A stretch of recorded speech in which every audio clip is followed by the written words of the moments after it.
Supreme court ने जजेस के ट्रांसफर और सीनियरिटी के खिलाफ दरख्वास्तों को मुस्तरद करते हुए फैसला सुना दिया। बुखारी साहब क्या कहेंगे आप इस पर? पहली बात तो ये कि मैं समझता हूँ कि आइन की बालादस्ती के लिए, कानून के एहतराम के लिए ये फैसला बिल्कुल ठीक है। ये मेरे जजमेंट देने से कोई फ़र्क नहीं पड़ता, लेकिन जिसने इसको फॉलो किया केस को उनको पता होगा। हम ज़रा थोड़ा सा इसका तारीखी पहलू जो है वो ज़रा उजागर करते हैं। एक ऐसा दौर था जब अदालतों में किस तरह के फ़ैसले हो रहे थे, वो अगर मैं आपको बताना, एक उसमें से ये है साद को अमीन करार दे देना। आपको पता है ये ज़ात एक ही के साथ ये लफ्ज़ सजते हैं, किसी इंसान में के साथ ये नहीं जचते हैं। उस वक्त क्या था, साकवी अदालतें थी, खोसवी अदालतें थी, गुलजारी अदालतें थी, बंदियाली अदालतें थी।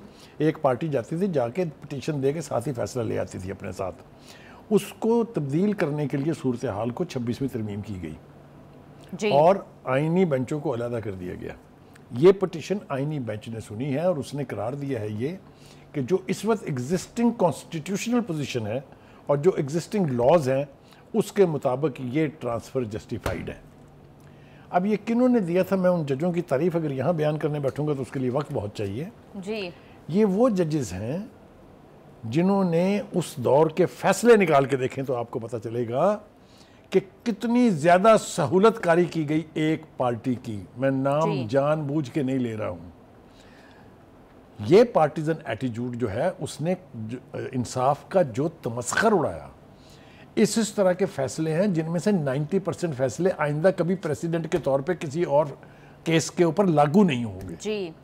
इस तरह के फैसले हैं कि एक जज बैठ के कोर्ट में कह रहा है ये फैसला, ये केस मेरे पास लेके आए खान साहब, सड़कों पे फैसला नहीं होगा, मैं करूंगा फैसला, और कर दिया फैसला उन्होंने। ये कौन सा इंसाफ है जी? ये कौन सी अदालतें हैं जी? तो ये सब कुछ जो है वो होता रहा है। मेरे ख्याल से 2-3 की अक्सरियत से फैसला हुआ है जी। लेकिन कहते हैं ना कि कसरत राय से जो भी फैसला हो वो एप्लीकेबल होता है। उन्होंने अपने जो इख्तलाफी नोट्स थे वो पढ़ के भी सुना दिए हैं, लेकिन जो स्टेटेड पोजीशन है वो ये है कि ये इख्तियार हासिल है कि एक हाई कोर्ट से दूसरी हाई कोर्ट में ट्रांसफ़र कर दिया जाए और सीनियरिटी भी इफ़ेक्ट नहीं होती और इससे कोई ऐसा नेगेटिव इम्पैक्ट नहीं पड़ता बाकी के जजेस के ऊपर। तो मैं समझता हूँ कि in the letter and spirit of the constitution ये फैसला जो हुआ है। अब ये भी नहीं हो सकता कि आपकी मर्ज़ी का वकील हो, आपकी मर्ज़ी का जज हो और आपकी मर्ज़ी के ही फैसले आएँ जी। तो ये जितने भी जजेस इसके पटिशनर थे जिन्होंने ये दरख्वास्तें दी थी उनकी एफिलिएशन ढूंढ के देख लीजिए, वो कब तैनात हुए थे, किसने किए थे, क्या फ़ैसले उन्होंने, बल्कि सारे फैसले छोड़ दीजिए, उन 2-3 महीने के फैसले आप उठा लें, इनके कुछ 16-17 के करीब फैसले हैं, सारे के सारे एक पार्टी के हक में बगैर प्रॉपर प्रोसीडिंग्स के, बगैर प्रॉपर आर्गूमेंट के, बगैर गवाहों को सुने हुए।